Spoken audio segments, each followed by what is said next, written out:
I've got some pretty fancy knives and some pretty fancy knife sharpening systems, but today I want to talk about what I use to just do a general knife maintenance, edge maintenance, and clean up my daily carry. This is my 𝙳𝚒𝚘𝚌𝚛𝚒 multi-tool setup. Got the driver's little spare blade and my almost decade-old 𝙳𝖆𝖆𝖒𝖕𝖕𝖕𝖕 wave. Customized this guy a little bit. Got some 3D printed thumb studs in there. Keep a magnet on here to hold bits. This blade's kind of tore up, but the primary blade needs a little bit of work. At one point I put a mirror edge on it, but it is not the greatest of steels. So we're going to use my favorite edge maintenance system, the Spyderco Sharpmaker. This is what the package includes. You've got two of these higher grit. This would be if you have a really gross blade. You can see some snail trails on here. I've used these for almost a decade. And some higher grit ceramic stones. There are additional add-on stones. I do have a set of the ultra-fine rods as well. These are completely separate, so I won't really go over those. I'm going to try and keep this short. And two brass rods to protect your fingies. I've also done a couple modifications on this base. You can see I've marked it. It's kind of hard to see, but you can see there are two different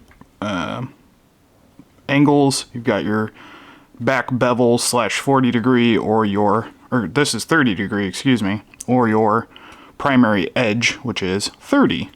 So I just marked it. Oh, excuse me, back bevel's 30, this one's 40. I'm an idiot. So yeah, 30, 40. These brass rods are used to protect your hand in the instance that you are sharpening. And you can either use the lid and hold the lid and run your, or you don't have to use it. I've never used the rods, but I've also cut the shit out of myself. So maybe you should use the rods.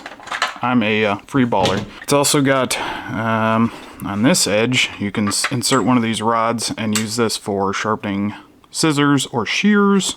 And I believe on the bottom, you can set these stones in here to do kitchen knives, axes, other tools. They've got indent here so you can do fish hooks. It's a pretty nice little system for maintenance, but it is not a all-encompassing sharpening system. If you're reprofiling a blade or doing heavy removal of material, though I have used it to maintain edges on steels such as this. This is the Spyderco Delica in M390, as well as things like CPM M4, and this one is a Para 3 in Rex 45, which is an extremely tough steel, and this has been sharp since Rittenhouse got acquitted, like sharp. So we're gonna quickly run over it again. You take your ceramic stones. If you're not removing material, if you're just honing, pick your edge profile. I'm going to be using the 30 on this here primary blade on my Leatherman, and usually 20 per side, and then you flip it. There's a different methodology based on how many you want to do, how dull your knife is, if you have other stones, and then you do 20 each face. I'm just going to do a couple passes until my heart tells me to stop. I also, again, do have this 3D printed and glued in thumb stud, so it does make getting really close. So I am going to slightly pitch the bevel of this in. It'll be fine for these purposes. This doesn't need to be the sharpest knife ever. It just needs to cut cardboard, paper, plastic, zip ties, things of that nature. So yeah, I just pick a side and let it ride. Now, you really don't want to put a lot of pressure to where you're skipping off it like those first two passes. I am doing this from behind a camera, so it is a little difficult to watch where the knife is at the end of the trail. So you don't want to drag the tip of the knife like that on the inside of these. You will blunt the tip of your knife. So just be wary of that. Don't do as I'm doing for demonstration purposes.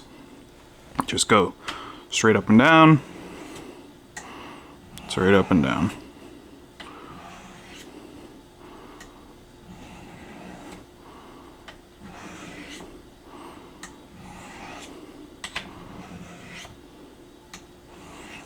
And the more you use it, again, I've had this for quite some time, the more you use it, the faster you get, the more comfortable you become with the system. You can kind of feel it out. This knife is still pretty sharp. Not sharp, it's starting to get a little burr kind of towards the end. So I'm going to do a couple more passes.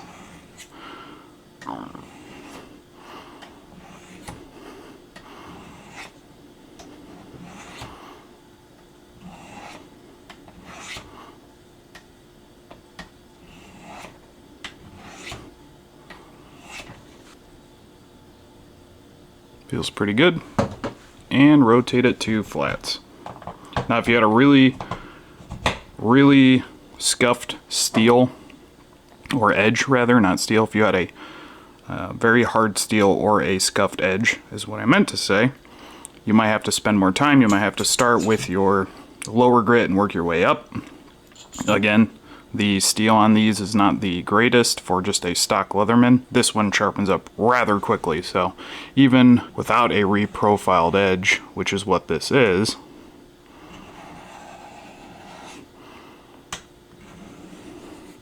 I can get this from not cutting paper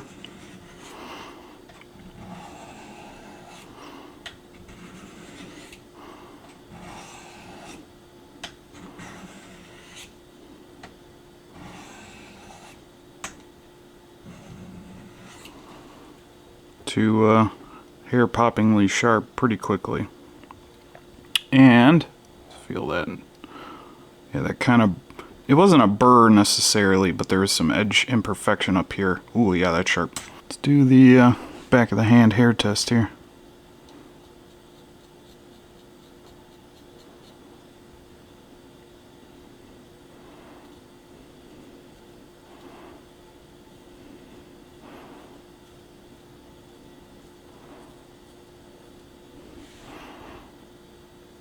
And that sure looks like it took it off. Not the smoothest. And I did press a little too hard right there. Not the smoothest, but it wasn't cutting paper before I started. So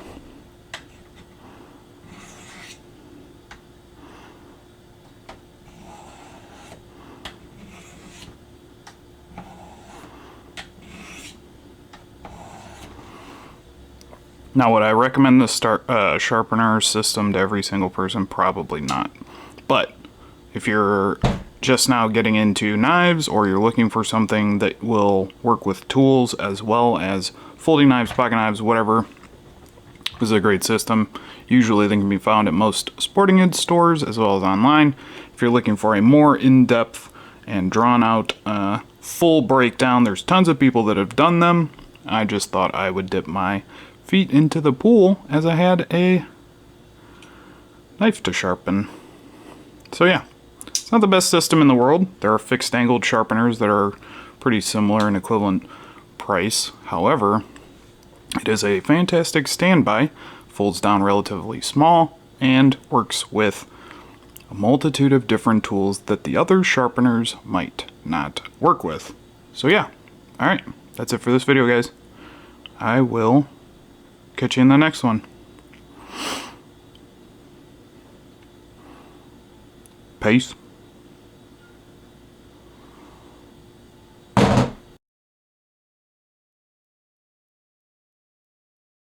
yeah, these sharpening rods, they're kind of expensive, the extra stand-up grits, but they actually add quite a bit of functionality to a system like this.